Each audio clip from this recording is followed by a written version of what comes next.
Assalamualaikum warahmatullahi wabarakatuh. Perkenalkan, nama saya Dinda Nurti Fauzia dari kelas 1 Akom dengan NIM 14000800089. Di sini saya akan mempresentasikan 20 contoh penerapan atau penggunaan algoritma. Yang pertama yaitu algoritma pencarian linier atau linear search. Langkah-langkahnya: pertama, mulai dari elemen pertama dalam daftar, bandingkan elemen saat ini dengan elemen yang dicari. Jika elemen saat ini sama dengan target, kembalikan indeks elemen tersebut berdasarkan hasil yang ditemukan. Jika belum ditemukan, lanjutkan ke elemen berikutnya. Jika mencapai akhir daftar dan target tidak ditemukan, kembalikan informasi bahwa target tidak ada. Yang kedua yaitu algoritma bubble sort. Langkah-langkahnya: mulai dari elemen pertama dalam daftar, bandingkan elemen saat ini dengan elemen berikutnya. Jika elemen saat ini lebih besar dari elemen berikutnya, tukar posisi kedua elemen. Ulangi langkah 2 dan 3 untuk seluruh daftar. Ulangi proses untuk semua elemen kecuali elemen terakhir yang sudah terurut. Hentikan ketika tidak ada pertukaran lagi pada literasi terakhir. Yang ketiga, ada algoritma enskripsi. Langkah-langkah: ambil teks input plain text dan kunci pergeseran shift untuk setiap huruf. Jika huruf adalah alfabet, geser sebanyak ke posisi loop kembali ke awal jika melebihi Z. Abaikan karakter selain alfabet, misalnya angka atau simbol. Gabungkan hasilnya menjadi teks terenskripsi chipheard text. Yang keempat, algoritma user-based kolaboratif filtratif. Langkah-langkahnya: pengumpulan data. Kumpulkan data interaksi pengguna, misalnya rating, klik, atau suka. Perhitungkan kesamaan. Hitung kesamaan antara pengguna berdasarkan data interaksi mereka. Salah satu cara yang umum digunakan adalah dengan menghitung kosinus kesamaan antara dua pengguna. Pencarian pengguna serupa. Temukan pengguna lain yang memiliki pola interaksi serupa dengan pengguna target. Rekomendasi: berdasarkan interaksi pengguna serupa, rekomendasi item yang belum pernah diinteraksikan oleh pengguna target. Selanjutnya, algoritma deteksi dan pengenalan wajah. Langkah-langkah: muat gambar atau video yang ingin dianalisis. Kedua, deteksi wajah. Gunakan HAR, Cascade Classifier, atau mode lain untuk mendeteksi wajah dalam gambar. Ketiga, ekstraksi fitur wajah. Ekstraksi ciri khas wajah yang dapat digunakan untuk pencocokan. Keempatnya, pencocokan wajah. Bandingkan wajah yang terdeteksi dengan wajah dalam database menggunakan teknik pencocokan seperti LBPH atau Deep Learning. Algoritma untuk navigasi GPS. Langkah-langkah: inisialisasi. Buat dua himpunan. Open set, menyimpan simpul yang belum dievaluasi, mulai dari simpul start. Closed set, menyimpan simpul yang sudah dievaluasi. Set G start sama dengan 0, biaya awal. Hitung F start sama dengan H start dan tambahkan start ke openset. Perulangan: selama openset tidak kosong, lakukan pilih simpul current di openset dengan nilai F (N) terendah. Jika current adalah goal, kembalikan jalur dari start ke goal. Evaluasi tetangga: pindahkan current dari openset ke closed set. Untuk setiap tetangga neighbor dari current, jika neighbor ada di closed set, abaikan. Hitung biaya sementara. Jika neighbor tidak ada di openset atau tentatif G lebih kecil dari G neighbor, perbarui G neighbor sama dengan tentatif G. Hitung F neighbor sama dengan G neighbor tambah H neighbor. Simpan current dalam parent dari neighbor untuk rekonstruksi jalur. Jika neighbor tidak ada di openset, tambahkan ke openset. Jalur tidak ditemukan. Jika openset kosong dan goal belum ditemukan, kembalikan pesan bahwa jalur tidak ada. Algoritma FCFS. Langkah-langkah: urutkan proses berdasarkan waktu kedatangan. Proses yang datang pertama akan diproses pertama. Eksekusi proses. Setiap proses dieksekusi secara berurutan sehingga selesai. Tentukan waktu tunggu dan waktu selesai. Waktu tunggu, waktu yang dihabiskan untuk proses di dalam antrian menunggu eksekusi. Waktu selesai, waktu ketika proses selesai dijalankan. Hitung waktu rata-rata tunggu dan waktu rata-rata eksekusi untuk evaluasi. Selanjutnya ada algoritma SHA-256. Langkah-langkah: inisialisasi variabel. Setiap konstanta dan variabel untuk panjang blok 512 bit dan panjang output 256 bit. Proses pemrosesan: input dibagi menjadi blok 512 bit, Kemudian dilakukan padding untuk memastikan panjang input adalah kelipatan dari 512. Proses hasting dilakukan untuk melakukan operasi bitwise dan fungsi matematika pada setiap blok. Hasil akhir dari hasting adalah string 64 karakter dalam bentuk heksadesimal. Algoritma Huffman coding. Langkah-langkah: hitung frekuensi kemunculan setiap karakter, hitung berapa kali setiap karakter muncul dalam data yang akan dikompresi. Bangun pohon Huffman, buat simpul untuk setiap karakter yang disertai frekuensinya. Gabungkan simpul dengan frekuensi terendah untuk membangun pohon biner. Dengan mengulang proses ini sampai semua dengan simpul digabungkan menjadi satu pohon. Assignment kode Huffman, setiap cabang pohon akan diberikan kode dengan memilih 0 untuk cabang kiri dan 1 untuk cabang kanan.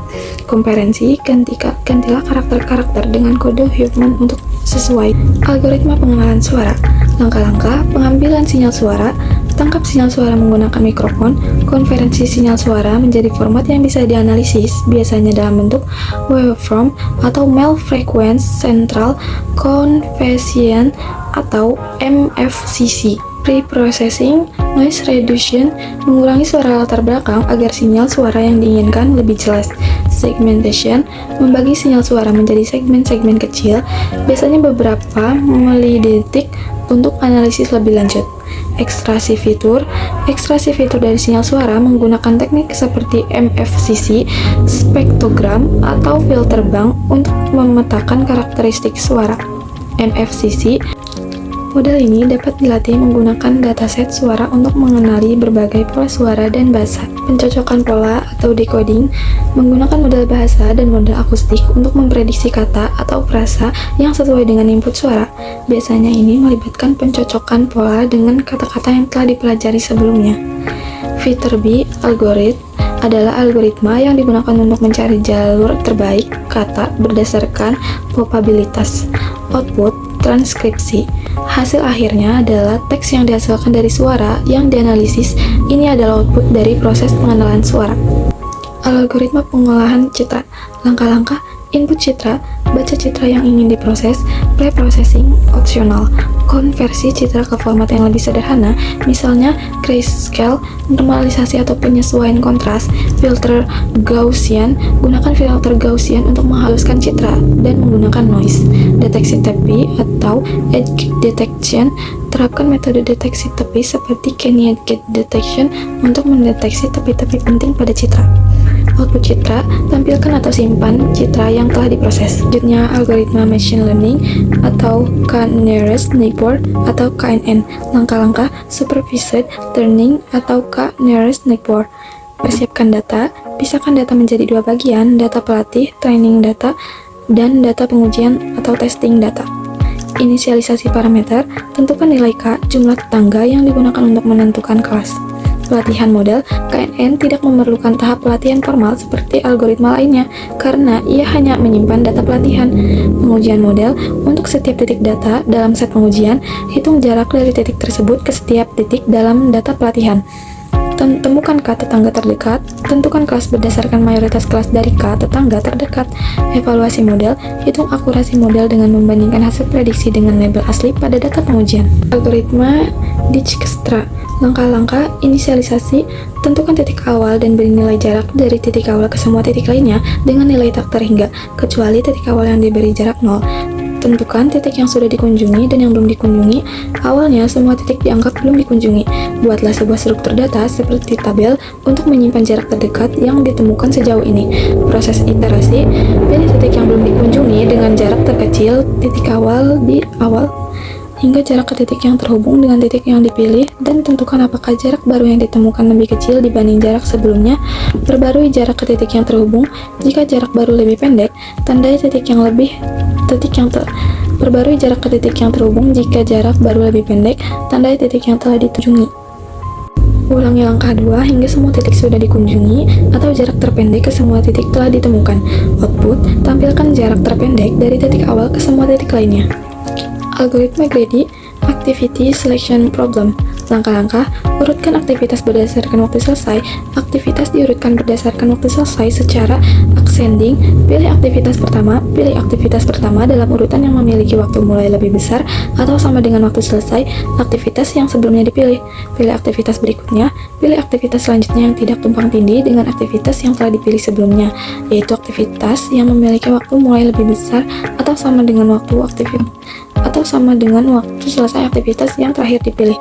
Ulangi langkah 3. Ulangi langkah ini hingga semua aktivitas diproses. Output daftar aktivitas yang terpilih sebagai solusi optimal. Algoritma Monte Carlo. Langkah-langkah: definisi masalah, identifikasi masalah yang akan diselesaikan, misalnya menghitung nilai atau integrasi numerik. Buat model probabilistik, representasikan masalah dalam bentuk probabilistik. Contohnya, untuk menghitung luas lingkaran, gunakan distribusi titik acak dalam bidang persegi. Hasilkan sampel acak. Buat sejumlah besar data acak menggunakan generator angka acak. Evaluasi, gunakan sampel untuk menghitung hasil dengan rumus yang sesuai dengan model. Agregasi dan estimasi, hitung nilai rata-rata dari hasil sampel untuk memberikan estimasi. Ulangi dan refine. Ulangi langkah 3 dan 5 dengan jumlah sampel yang cukup besar untuk mendapatkan hasil yang lebih akurat. Algoritma Dynamic Programming. Langkah-langkah: identifikasi submasalah, pecah masalah utama menjadi submasalah yang lebih kecil, definisikan relasi recurrence, tentukan hubungan antara solusi submasalah dan solusi masalah utama. Inisialisasi, tetapkan nilai awal untuk submasalah dasar, base case. Hitung solusi, gunakan relasi recurrence untuk menyelesaikan submasalah dalam urutan tertentu, menyimpan hasilnya untuk digunakan kembali. Ambil solusi optimal. Setelah semua submasalah diselesaikan, ambil hasil akhir sebagai solusi optimal. Algoritma K-means. Langkah-langkah: inisialisasi, pilih KKK, jumlah klaster, pilih secara acak KKK, centroid, awal pusat klaster, assignment step. Untuk setiap data, hitung jarak ke setiap centroid, tetapkan data ke klaster dengan centroid terdekat. Update step, perbarui posisi centroid setiap klaster dengan menghitung rata-rata posisi semua data dalam klaster tersebut.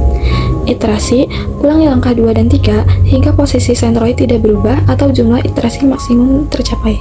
Hasil, setiap data memiliki label klaster dan centroid mencerminkan pusat masing-masing klaster. Algoritma text mining untuk analisis sentimen. Langkah-langkah: pengumpulan data.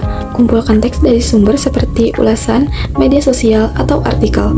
Processing teks, ubah teks menjadi format yang lebih mudah dianalisis. Lowercasing, ubah semua huruf menjadi huruf kecil. Tokenization, pecah teks menjadi kata atau frasa. Stop word removal, hapus kata-kata umum seperti dan, atau, dan yang. Streaming atau lemmatization, konferensikan kata ke bentuk dasar. Representasi teks, ubah teks menjadi representasi numerik. Big of words, buka kurung, BOW, representasi frekuensi kata. TF-IDF, term frequency inverse document frequency, representasikan berbobot berdasarkan pentingnya kata dalam dokumen. Pembelajaran model, gunakan algoritma machine learning seperti Naive-Bayes, SVM, atau deep learning untuk melatih model analisis sentimen. Evaluasi dan prediksi, evaluasi model menggunakan metrik seperti akurasi, presisi, dan rekal. Tetapkan model pada data baru untuk memprediksi sentimen. Algoritma game tic-tac-toe. Langkah-langkah: inisialisasi, buat papan kosong, buka kurung, array 3x3, tetapkan pemain pertama sebagai X dan pemain kedua sebagai O. Gameplay, bergiliran seperti pemain pemilih posisi, baris, dan kolom untuk menempatkan tanda mereka. Periksa apakah posisi tersebut valid, tidak keluar dari papan, atau sudah terisi. Pemeriksaan kemenangan, setelah setiap langkah, periksa apakah salah satu pemain memiliki 3 tanda sejajar. Jika ya, pemain berakhir dengan pemenang. Pemeriksaan seri, jika papan penuh tidak ada pemenang, hasilnya seri. Akhir permainan, tampilkan papan akhir dan umumkan pemenangan atau hasil seri. Algoritma evolusi genetik. Langkah-langkah: inisialisasi populasi, buat populasi awal yang terdiri dari sejumlah individu. Solusi potensial secara acak. Evaluasi fitness, hitung nilai fitness untuk setiap individu berdasarkan fungsi objektif tujuan. Seleksi, pilih individu-individu terbaik berdasarkan nilai fitness untuk menjadi induk. crossover, kombinasikan pasangan induk untuk menghasilkan keturunan baru. Mutasi, modifikasi keturunan secara acak untuk menjaga keberagaman populasi. Pengganti populasi, gantikan populasi lama dengan populasi baru. Pengecekan kriteria berhenti, periksa apakah kriteria berhenti terpenuhi, misalnya jumlah generasi tertentu tercapai atau solusi optimal ditemukan. Hasil akhir, outputkan individu terbaik dari populasi sebagai solusi. Sekian video presentasi dari saya. Apabila ada kesalahan kata, mohon maaf. Sekian, terima kasih.